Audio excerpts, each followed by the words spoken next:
Assalamualaikum warahmatullahi wabarakatuh. Apa kabar ayah bunda dan ananda-ananda serta teman-teman dan sahabat dimanapun kalian berada. Syukur alhamdulillah kali ini kita masih dapat berjumpa kembali di dalam video pembelajaran kita khususnya di kelas 6. Nah, kali ini kita akan bercerita tentang mukjizat Nabi Muhammad SAW. Nah, kali ini adalah mukjizatnya yaitu kurma satu tangkup tangan bisa dimakan seluruh penggali parit dan masih tersisa, dan juga mukjizat air yang memancar dari jemari-jemari Nabi serta mukjizat menyembuhkan mata yang sakit. Nah, bagaimana ceritanya? Yuk kita lihat sama-sama. Untuk itu kita buka dulu pembelajaran kita pada kali ini dengan mengucapkan basmalah, bismillahirrahmanirrahim. Oke, langsung saja kita lihat video berikut ini. Assalamualaikum ya akhi ya ukhti. Assalamualaikum. Nah, yang pertama ada mukjizat Nabi Muhammad SAW, yaitu kurma satu tangkup tangan bisa dimakan seluruh penggali parit dan masih tersisa. Dikisahkan bahwa sahabat Nu'man bin Bashir datang membawa setangkup tangan buah kurma untuk diberikan paman dan ayahnya. Ketika itu Rasulullah SAW lewat dan meminta kurma tersebut. Kemudian beliau meletakkan di atas selembar kain. Setelah itu beliau memanggil semua sahabat penggali parit untuk makan. Nah, setelah semua penggali parit memakannya, ternyata kurma setangkup tangan itu masih tersisa dan bahkan jumlahnya lebih banyak sehingga sebagian ada yang tercecer. Nah, inilah salah satu kisah daripada kurma satu tangkup tangan bisa dimakan seluruh penggali parit dan masih tersisa. Baik ya, mukjizat selanjutnya yaitu air yang memancar dari jari jemari Nabi Muhammad SAW, bahwa dikisahkan Anas bin Malik menuturkan bahwa suatu ketika Nabi berada di Zaura, beliau dibawakan sebuah tempat yang berisi air sedikit pada waktu itu. Kemudian beliau meminta para sahabat untuk berwudu dengan air tersebut. Nah, setelah beliau meletakkan air wudhu di telapak tangannya, tiba-tiba air dengan deras memancar dari sela-sela dan ujung jarinya sampai mereka selesai berwudhu. Nah, berapa jumlah kamu ketika itu? Tanya saya pada Anas. Anas menjawab, kami berjumlah 300 orang. Hadis riwayat Muslim dan Al-Baihaqi. Nah, inilah mukjizat air yang memancar dari jari jemari Nabi Muhammad SAW.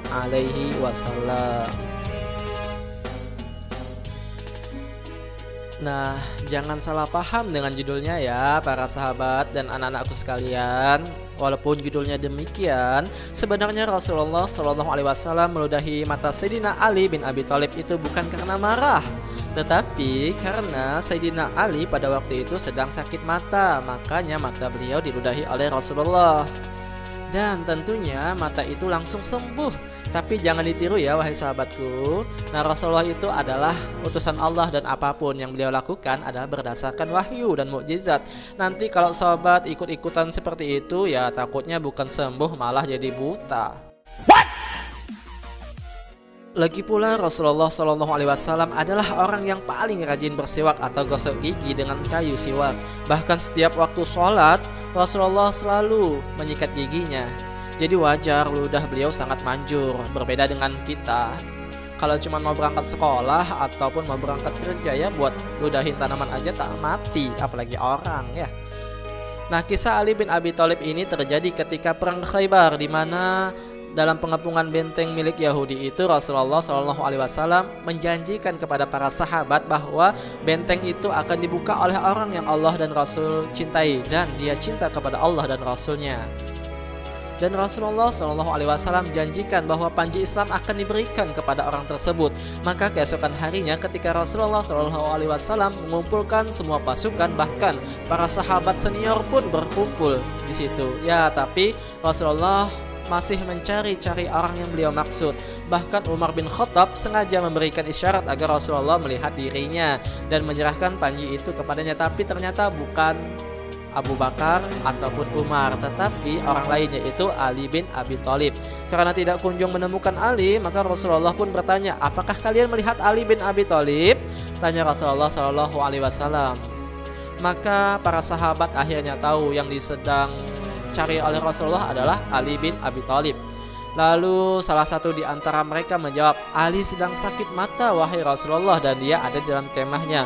Kemudian Rasulullah memerintahkan agar Ali bisa dibawa di hadapan Rasulullah, dan ketika itu duduk di depan Rasulullah, Rasulullah meludahi kedua mata Ali bin Abi Thalib sehingga penyakitnya pun sembuh seketika. Nah, lalu panji Islam diberikan kepada beliau, dan beliau Ali bin Abi Thalib berhasil menjebol gerbang benteng Khaybar yang dibuat dari besi baja dengan tangan kosong. Nah, bahkan orang pun tidak sanggup mengangkat 10 orang, dijadikan perisai oleh Ali bin Abi Thalib. Seperti perisai biasa, beliau menggunakan pintu itu ke kanan dan ke kiri menggoyangkannya. Nah, pasukan Yahudi pun melihat langsung kocar-kacir. Setelah orang-orang Yahudi menyerah, Ali bin Abi Thalib melemparkan pintu itu, dan ketika 10 orang untuk mengangkat pintu itu, ternyata mereka tidak sanggup. Masya Allah, inilah karomah Ali bin Abi Thalib, karamallahu wajhah. Bahkan ya, ada sedikit cerita, ada kisah lucu antara Ali bin Abi Thalib dan Rasulullah Shallallahu Alaihi Wasallam. Suatu hari Rasulullah dan para sahabat makan kurma bersamaan. Lalu Ali bin Abi Thalib iseng melihat bahwa ia yang paling makan kurma paling banyak dan menumpuk di depannya biji-biji kurma. Ali pun iseng memindahkan pelan-pelan kepada Rasulullah Shallallahu Alaihi Wasallam. Setelah dipindahkan oleh Ali, kemudian beliau berkata, wahai Rasulullah, apakah engkau sangat lapar sekali? Lihatlah biji kurma di depan Anda banyak sekali. Ledek Ali bin Abi Thalib. Rasulullah pun membalas, wahai Ali, yang sangat lapar itu kamu. Lihat, kamu makan kurma beserta bijinya. Buktinya tidak ada satupun biji kurma di depanmu. Ali bin Abi Thalib pun tersipu malu, meniatnya untuk mencadai Rasulullah, malah beliau sendiri terkena ledekan, dan para sahabat pun tertawa melihat hal tersebut. Bener kan?